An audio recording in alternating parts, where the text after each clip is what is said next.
curtains rise. New stories waiting behind our eyes. Charlotte and John with the final say, breaking down the screens in their own way. This is the final cut, where the real reviews ignite. Hi, and welcome to another episode of The Final Cut to talk about the fourth episode, and it's called Lucky Day. And the episode starts, we are back now in 2007, and the Doctor and Belinda is coming down towards what looks like a New Year's Eve celebration, and they encounter little boy Conrad, who is eagerly telling his mother what he has seen. However, she doesn't seem to be that impressed. And then we are moving on later where he has taken up podcasting, which is good, and he is eager to expose the myth of the unit, and particularly he wants to interview Ruby Sunday to expose in that way the myth of the unit. But it was an okay episode, but it was a sort of Doctor-lite episode. And with me today I have Professor John Cook. What was your experience of the episode? Hi everybody, and welcome to another one of our Doctor Who review podcasts. Yes, well, I enjoyed the episode, but I would say it's one of the darkest and angriest episodes of Doctor Who ever. And it is an episode, as you've said, Charlotte, it is Doctor-lite, and that you really have to concentrate on in terms of the political messages that it's trying to make. So it's an interesting episode, and it is really part of a run of episodes that are quite outstanding, that are designed, I think, to be memorable. Now, remember that Doctor Who, the new iteration of it, as co-produced by Disney Plus, only has 8 episodes per season.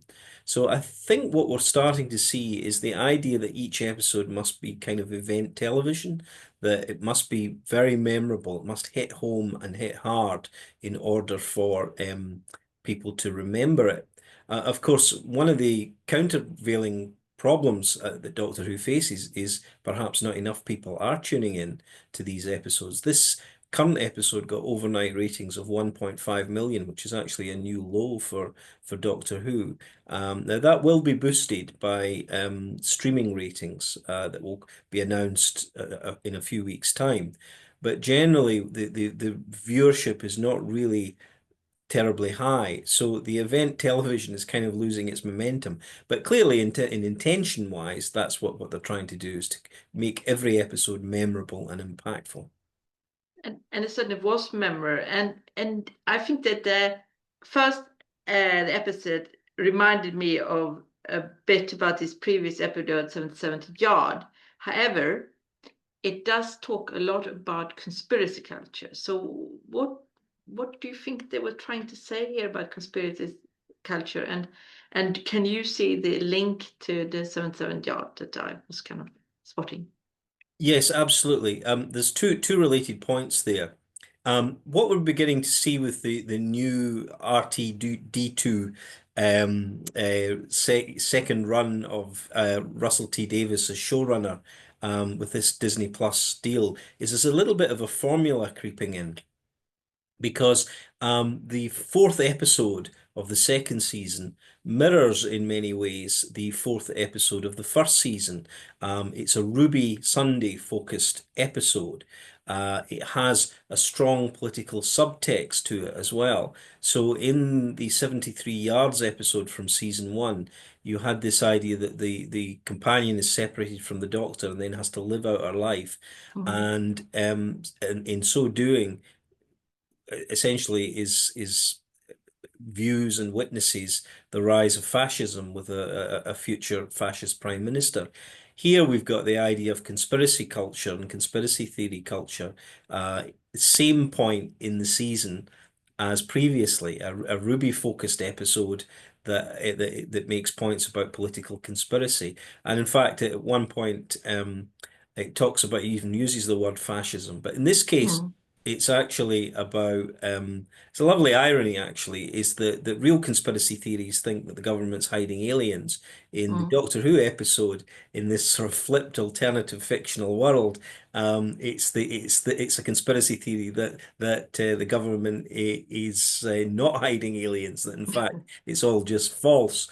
So a lovely, I mean, lots of contemporary resonances about the echo chamber of social media and the disinformation sphere.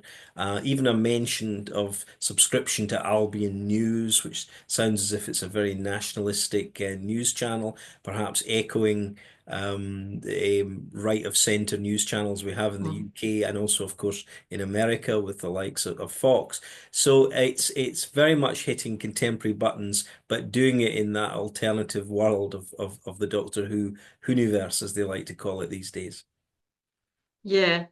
Moving on a bit, so you talked a bit about this, what the people experience after they encounter the Doctor. So it's this idea of like what kind of memories, what kind of trauma. Sometimes I guess they take these antidotes so they don't remember anything. But of course, as a psychologist, I'm interested in this kind of, that what kind of effect does having met being in the TARDIS have on one's son's life? How did you find that in the episode? Yes, again, there is a history of that in Doctor Who, looking at what happened to the companions after they left the Doctor, going right back actually to the days of the Fourth Doctor with Sarah Jane Smith, who had a little spin-off show. Wasn't terribly successful, but in 1981, she had a little spin-off show examining her adventures post the Doctor. And in fact, she returned in the David Tennant era of the rebooted Doctor Who in 2006 with a sort of reunion episode. So we've had that kind of before.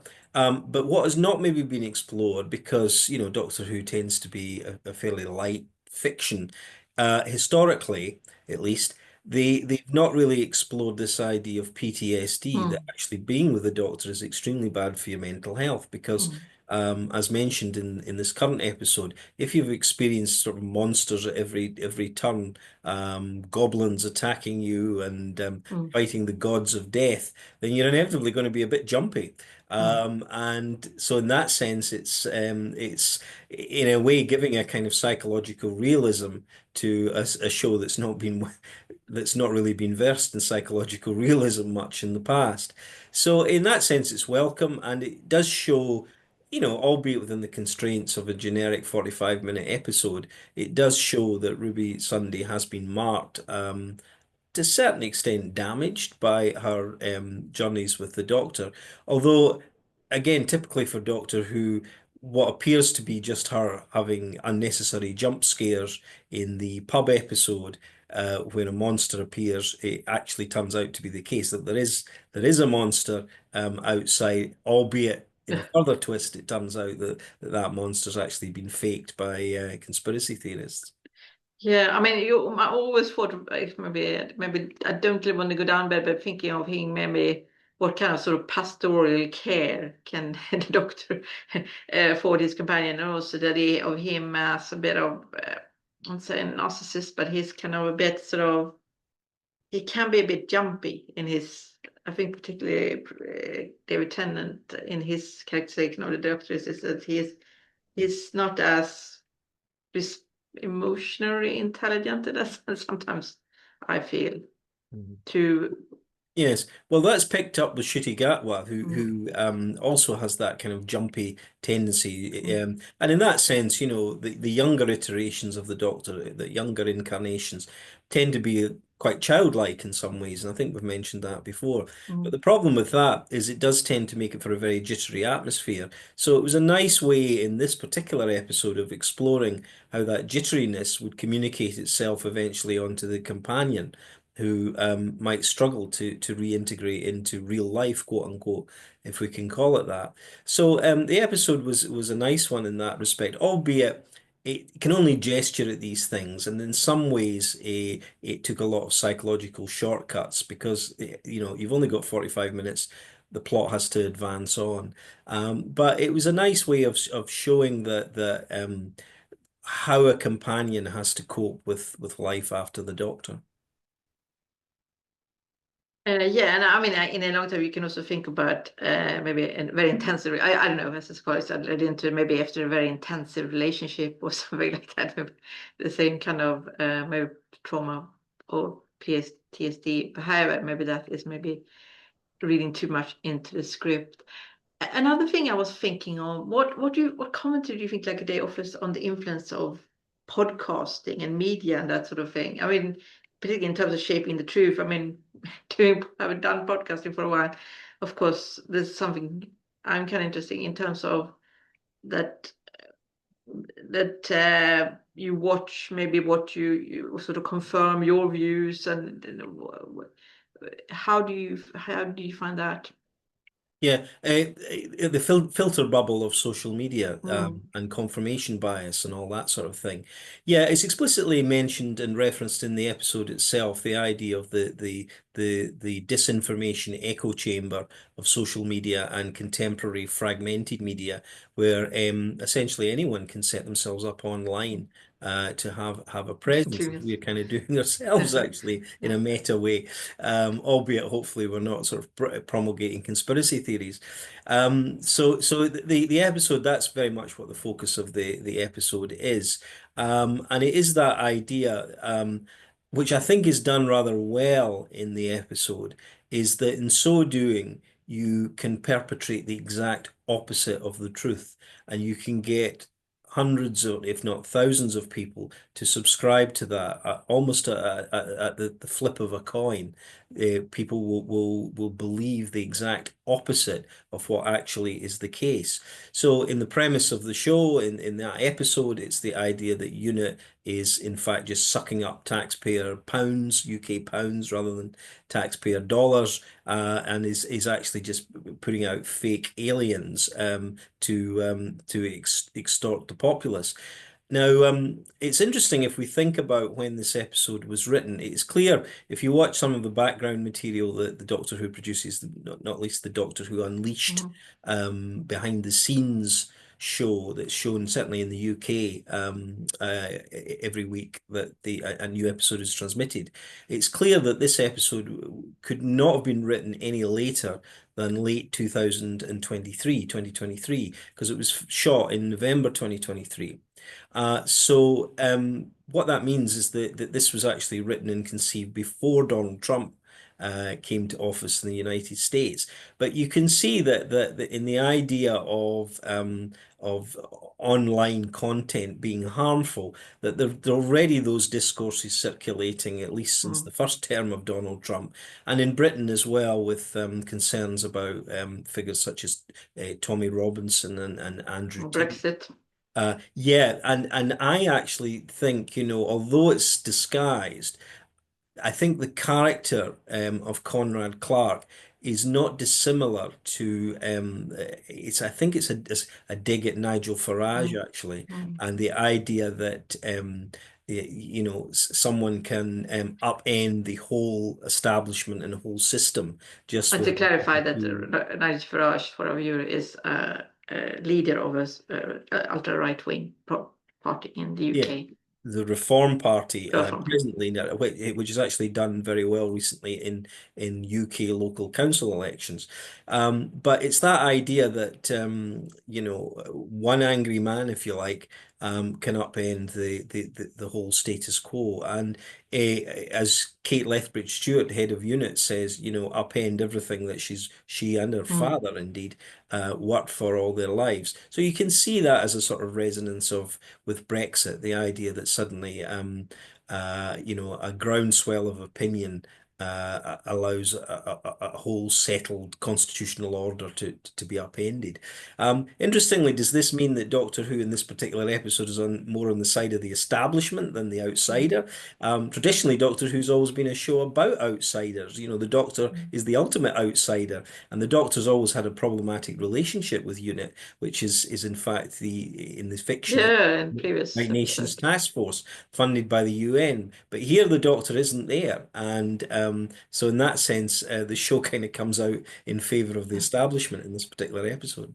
So if we do, then moving on to Conrad Clark, what did you make of Conrad Clark? Did you see him as a villain or a victim? I mean, when he starts, when he's young, I mean, he appeared more like a victim, and I almost thought that he almost would be like a companion if he was going to go on a trip with the doctor and Belinda, but that is not what's happening.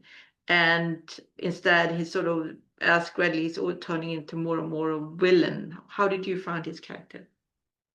Well, his character is actually very lightly sketched in the episode. Again, it's only 45 minutes long. Mm. We don't have the backstory as to why he's become as evil as he's become.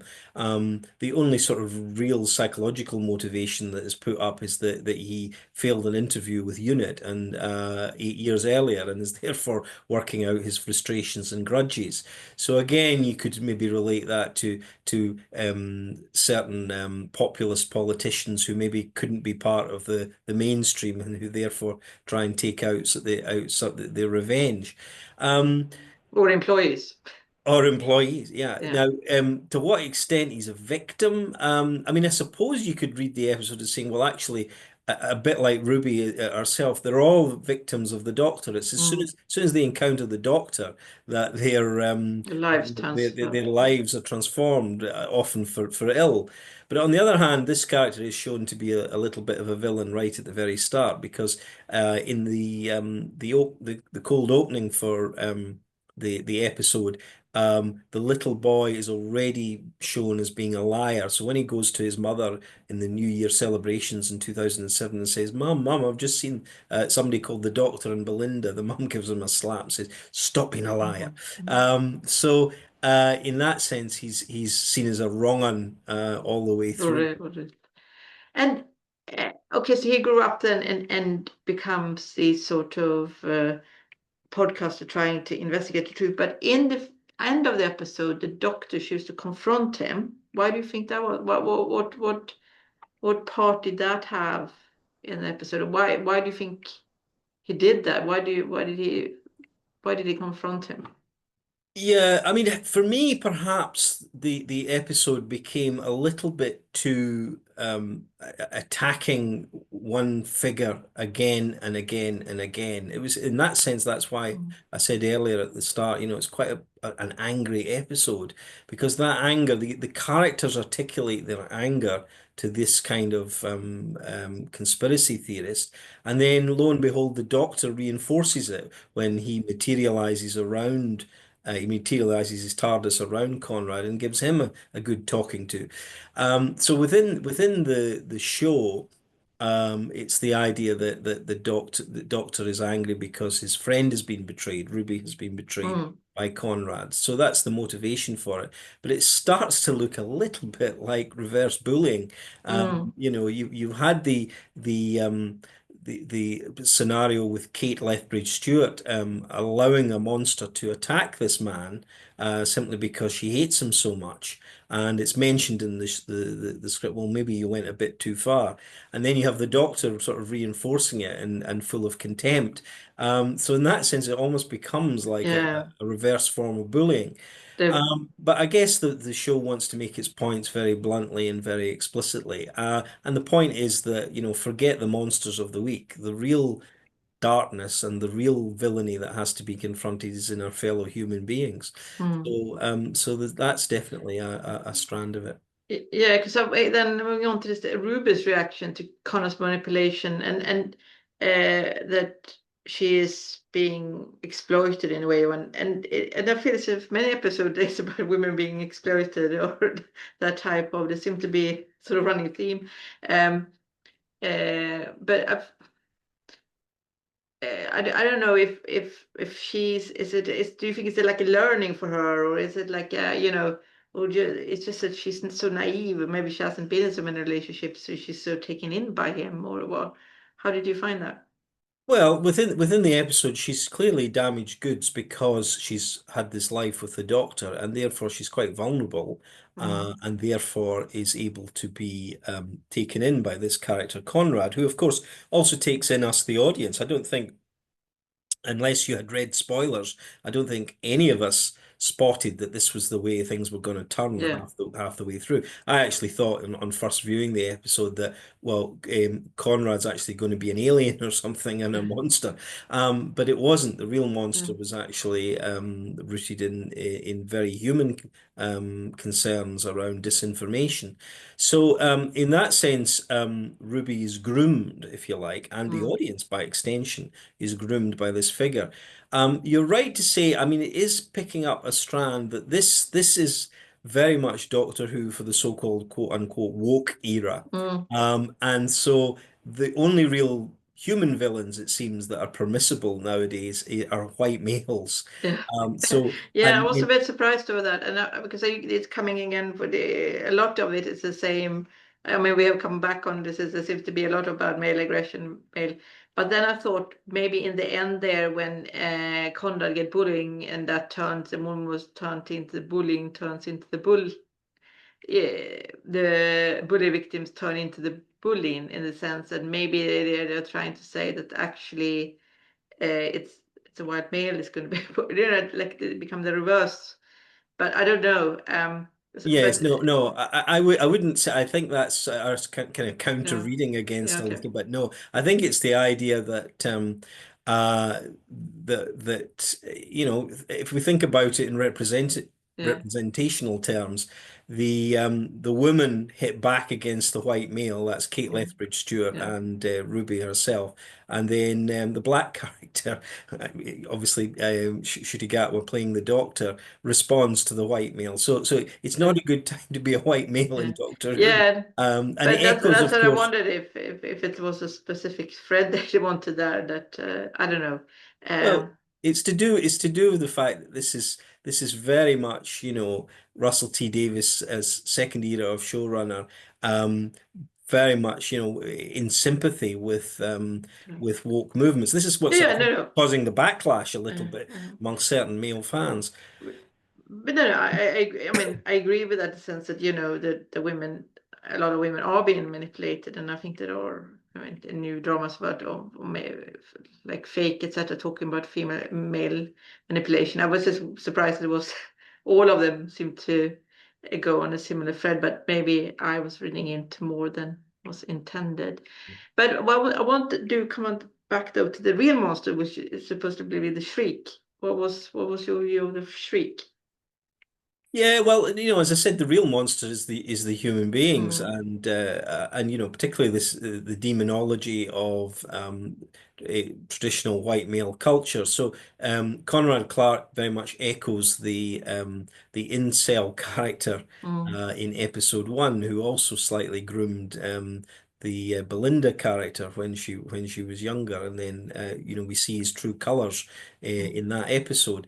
So the Shriek in that sense is simply the monster of the week.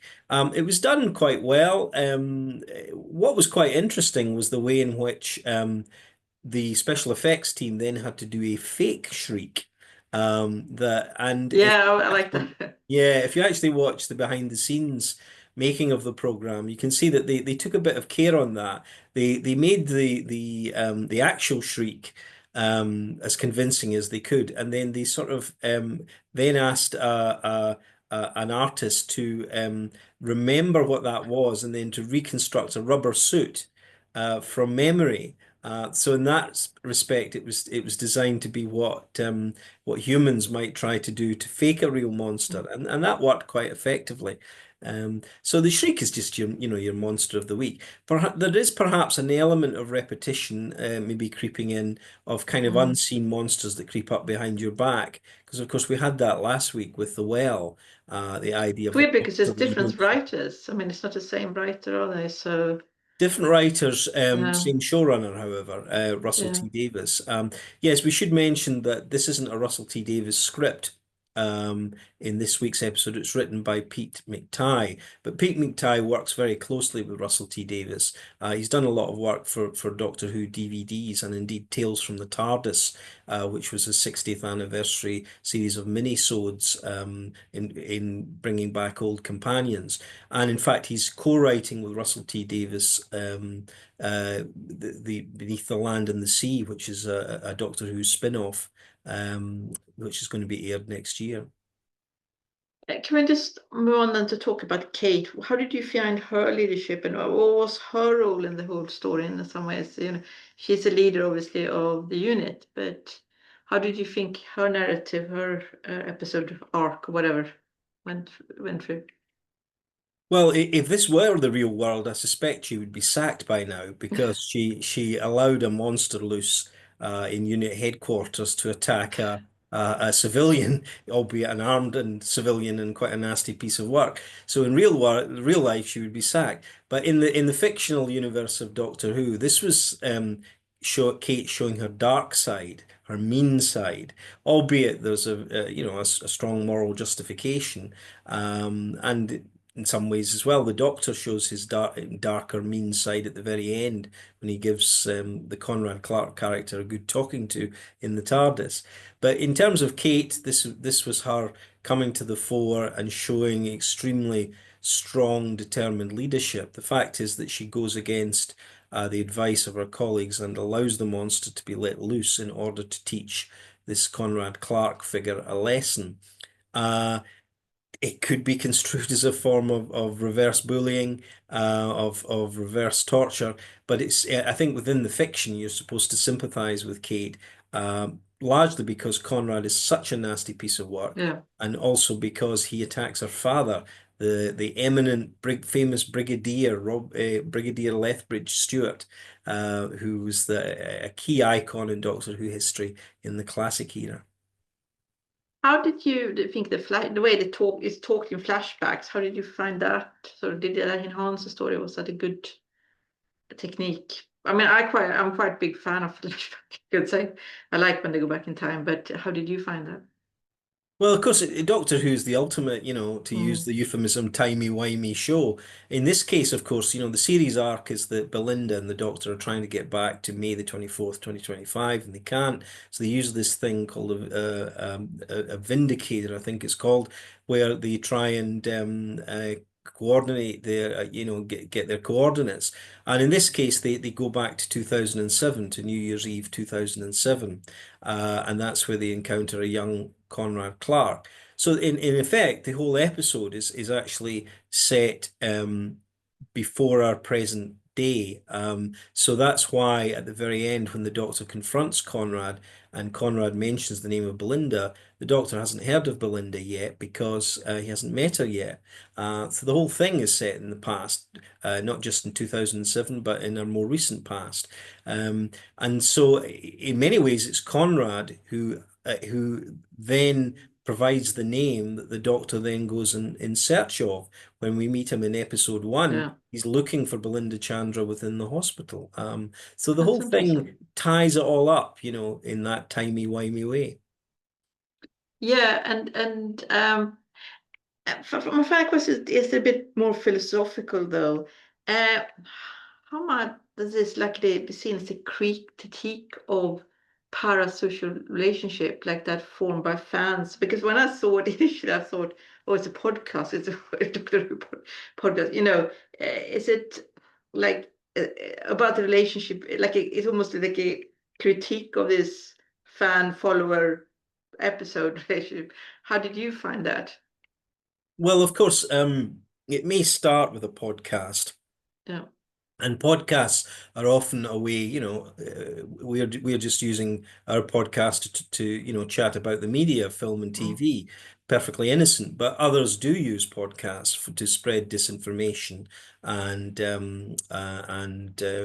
extremist politics. So of course, the premise is that initially Ruby accepts to go on this podcast because it's a podcast about aliens, and that apparently Conrad is interested in aliens. But of course, as it transpires, the whole thing flips, and in fact, it's just a front for him to pursue his political campaign, interestingly called think tank. Yeah. So it's the idea of politics as ideology, think tank, and weaponizing ideology as in a tank. So in that sense, it's the okay. There is some nudging, I think, to the world of Doctor Who fandom, but Yeah, I just I wonder, don't was think it it's that about fandom so much in this episode. I was just wondered if it was like they didn't like fans podcast or fans views, whatever. But yeah, I might, yeah, as you Yeah. say, it Well, might not be. the only thing is that you could see it as maybe the revenge against those who put out podcasts saying that Doctor Who's R.I.P. Doctor Who, which was Yeah, actually or something like that's making what I thought. And them maybe it go was like nuts. Yes. like a kind of a peak towards or doing their own episode, doing an own episode of a show or something. I don't know. Maybe as I say, No, not I read think it. it's more about that is one end of the spectrum, but it's more about the extremist politics, and Okay. that's what the show's about this week. Okay.